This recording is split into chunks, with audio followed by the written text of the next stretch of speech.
It is the Matt Mosley Show, and good to be with Tony Greene now, Baylor's associate head coach, women's basketball. And Tony, man, I've missed talking to you. I think since the last time I had you on, you may have some new glasses. I kind of like those. It's a good. That's a good look. Yeah. Yeah, very intellectual look. But how are things going? How are you feeling as we kind of come down the stretch in Big 12 play here?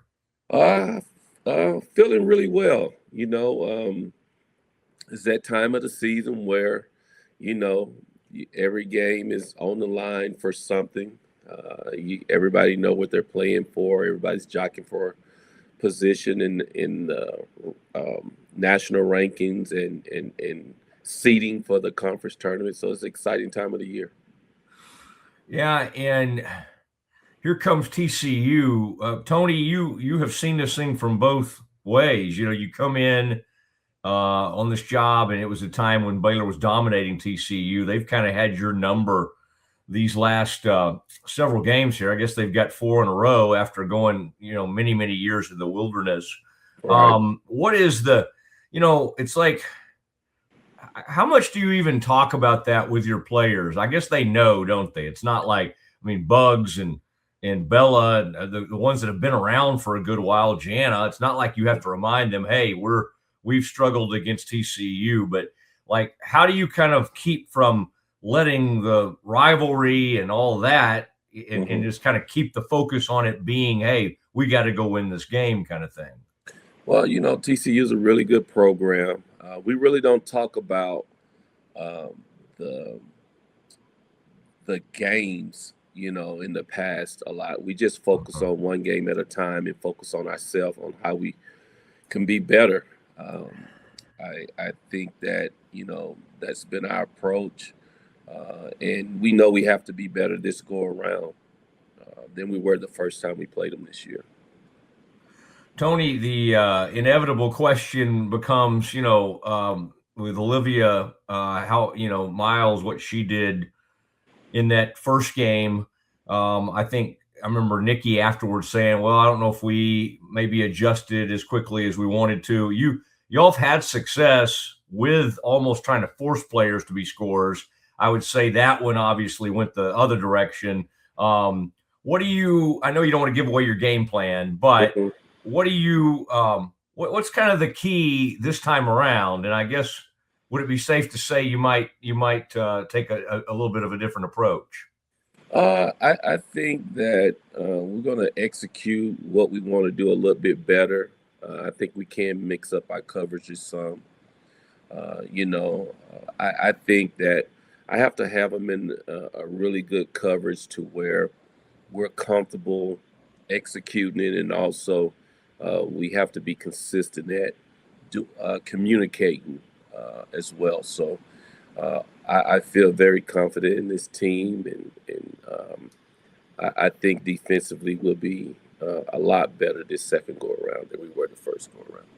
Okay, and what does the whole team of TCU present as y'all have look at the film and get ready? And there's going to be a lot of pomp and circumstance with this game. Suarez is coming off a huge game. I noticed the other night. I think she may have gone for 30. I think Miles is such a well-known player, and maybe it's the goggles or something, but also she's one of the best players in college basketball. But Tony, you can't. I know in preparing for TCU, they can come at you from a lot of different ways, can't they? Yeah, but basically TCU, they're gonna keep the ball in their two best players' hands. They're gonna have it in Miles and Suarez's hands, and they're gonna be in every action. And they force teams to guard their best players consistently every possession. So you have to be prepared and ready to go and be up for the challenge. I think that's one thing that they do really, really well. They really don't involve a lot of other people. The other players are just, they benefit off of different schemes that teams run trying to stop those two, but they don't really run any actions for the other players, if that makes sense. Yeah, the other players can score, but yeah, they're not running everything through them and Yeah. and all of They that. run everything through Miles and Suarez, and those are two really good players in the country, and that's why they're so hard to beat. Tony, do you this time of year, because y'all have really gotten some excellent players in the portal, Talia right now being one of those. How do you how does that work? I mean, because you got to focus on the games and the prep and the film and practice. Are there people on your staff, Tony, that occasionally will give you a report on, boy, this player in the SEC is going off right now? I mean, like you say, we don't no tampering, but at the same time, you have to be well aware of what's going on around the country. How do y'all kind of handle that so that when it does come to the portal opening up, you hit the ground running? Well, of course, we don't tamper here at Baylor, but you want to be aware. You want to touch bases with some of your contacts out there and let them know that you're looking for certain positions for the next season, and so you try to keep your ear to the ground on it's a possibility of certain players that are going into the portal, and try to get an idea. We watch a lot of our GAs watch a lot of mid-major games to see if there are players on that level that could help us. And so we're prepared if they do choose to go in the portal. We're really familiar with them, if that makes sense. Yeah, that's good. That's interesting too. I think for a GA that already have a lot on their plate, that's honestly kind of a fun thing. I would think to be monitoring all those games, and then they every once in a while one of them will come to Tony, or come to you probably, and go, okay, I found you got to see this, and you'll probably go, well, she can't do this. But I mean, they have to have an eye for. You just try to be prepared before they go into the portal. So once they get in, you're very familiar with their talent level and things like that. There's a lot of ways you can do it. You can look at, once the postseason awards come out, who was player of the year in what conference, and who made first team, and try to just have a list prepared so you can have an understanding of what's going on. But I think the biggest thing is, making contacts with AU programs and also recruiting services, and just letting them know, hey, we're looking for this. If a kid go in the portal that give us a call. You know what I mean? You know what we're looking for. That's basically all you can do. Yeah. And by the way, Tony, the days of getting some great 4 or 5-star type player from an AAU team, and y'all got a great one coming in that I know you can't really talk about yet, but you've got an unbelievable commitment. But the days of like what used to happen even 4 or 5 years ago was you could take some time and grow that player up. Right. Those days are over, right? If they don't play right away, they're like, okay, I'm hitting the portal kind of thing. So I would say even that changes your mindset in recruiting. You probably used to be like, this is where I think she could become. And now it's kind of be like, this is what we need right now. Like, this is where this player is right now. So it's fascinating to watch. What is the excitement level, Tony? I'm sure it's different from coaches and the players, but the ESPN's game day crew come into this Baylor TCU game. It's part of a triple header. I believe it's a 3:00 tip off in Fort Worth, but that's kind of a neat deal. The Big 12 has not. I mean, again, this is relatively new on the women's side, so it's not like, oh my gosh, the Big 12 hadn't had this for 20 years. But that said, this is kind of a cool honor. Have you seen evidence of the prep from ESPN, like everybody having to do a little more media leading up to this? And what's the excitement level from the program to be part of something like that?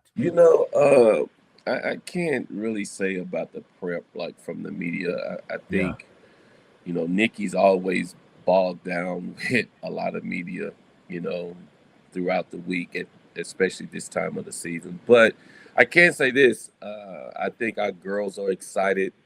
Our fans are excited. I think it's going to be a great atmosphere, and we're super excited, and we feel very privileged and grateful to be able to be on that type of stage and receive that type of platform to go out and perform on.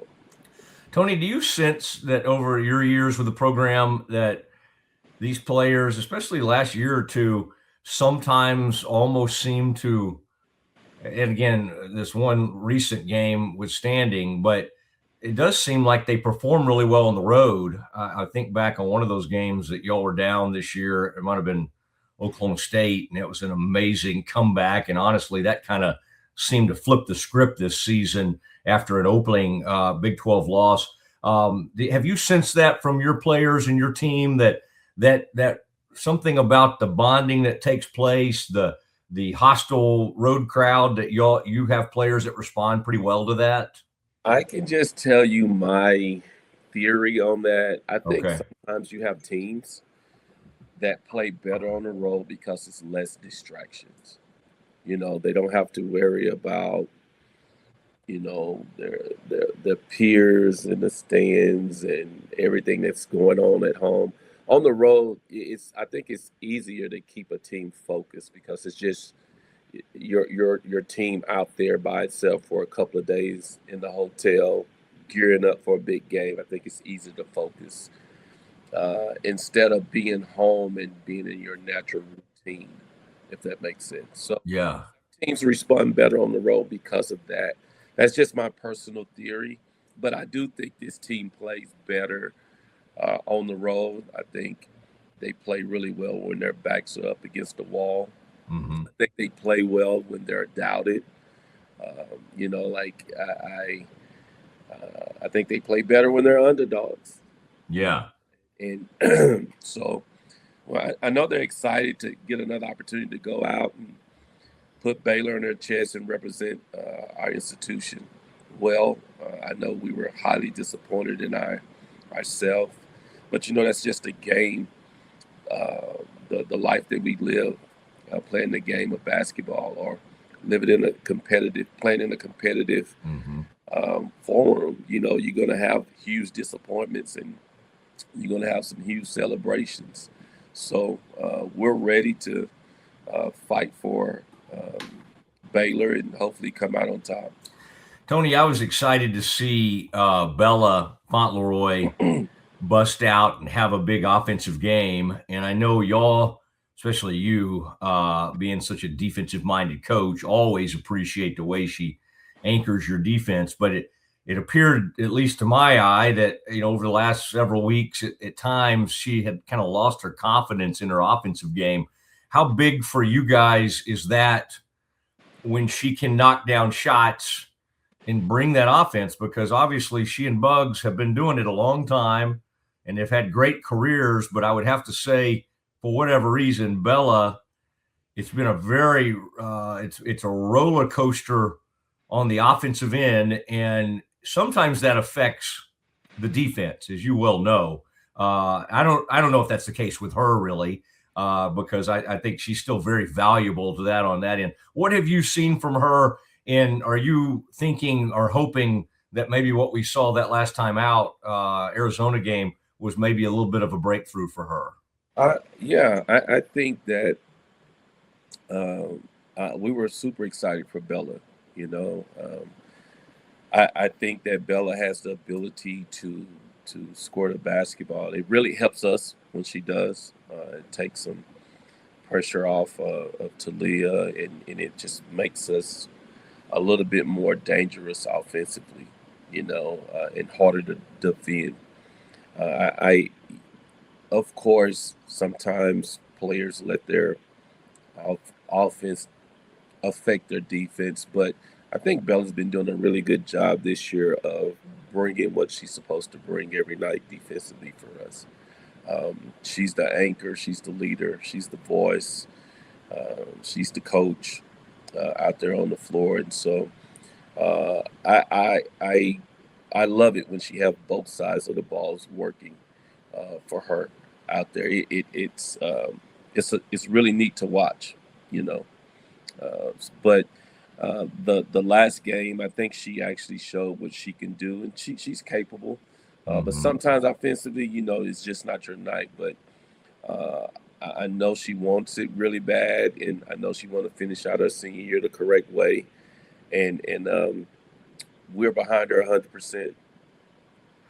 Yeah, well, it'll be it's going to be fun to watch. I'm curious to get your thought on this. Who of your younger players and you know players that have the one thing is you'll have really good depth. Now again, I've talked about this with Nikki. The only problem with having a lot of depth, you don't always know who's going to be hot, right? Ting, I mean, earlier this season, one game like goes off for like 22 or 25 points or something like that. And I'm sure in your mind, like, wow, you know, how often could she do something like that? You just never know. But like when you look at your players and even some of the younger players, who who has shown the most growth this season, and who are you excited about hopefully retaining and somebody that could make a big jump? Because obviously with Bugs and Bella and Jana, I mean you're losing some, or even KJ, you're losing some big time seniors and leaders. But who have you seen make like outstanding jumps? You know, it's not just one player, I would say, out of our younger players. I think you have, like you said, U-Team that has had some good games for us. I think Markayla Johnson, she's capable of performing well on both sides of the ball. She's made a lot of improvement, learning how to prepare, learning, you know, learning how to execute schemes and different schemes game to game. I think Kayla, she's had a good game for us. Kayla Nims, she's improved a lot. Her ball screen defense has made a huge jump, and offensively, she has really good hands and she can finish well around the bucket. So I wouldn't say those three right there have improved a lot throughout the course of this season, and we're looking forward to working hard to retain them, and we believe that they could make an even better jump, you know, after the off season, the summer, and come back and be ready to help next year's team perform really well.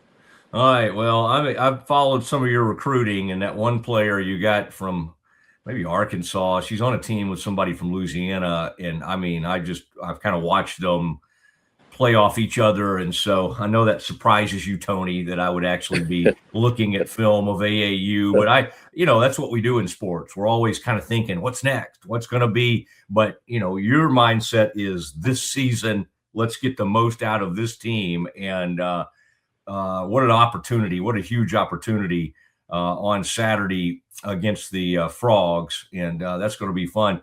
Coach, I was getting ready for this, and I looked back and I saw an old video of you mic'd up at a practice, and you were showing your players, kind of giving them a couple of dance moves, and kind of showing them, you know, how you know, it was a very subtle thing that you used. Who's the best dancer on this team? I am. Yeah. Matt, I'm the best dancer. Yeah, I'm the best dancer. Yeah. Mm-hmm. And it just depends on how I'm feeling. You know, Yeah. I could do me a little country two step. I could break dance. I could do it all, Matt. I'm just letting you know, like I'm versatile when it comes to dancing. Have you now? What's if you could go to any concert? This will reveal like what you're really into. What would Oh, it be? Or have you been to one that was like your favorite ever? Who would you most want to see in person? And we'll I see tell you, truly if this is a boot I, I'm scooting a man. I'm a I would give you a couple. Okay. Okay, if I let me see, Chris Stapleton will be one Wow. person. Adele will be another, Ooh. and I would do some Janet Jackson. Yeah, Oh man. yeah. I So swear. and who else? Probably either I do Morgan Wallen. I would love to see him in concert. Yeah, okay. Well, my wife saw Janet in Vegas. Wow. And in recent years, and it was about what you would expect. But yeah, from a dancing standpoint, nobody's kind of going to ever outdo Michael.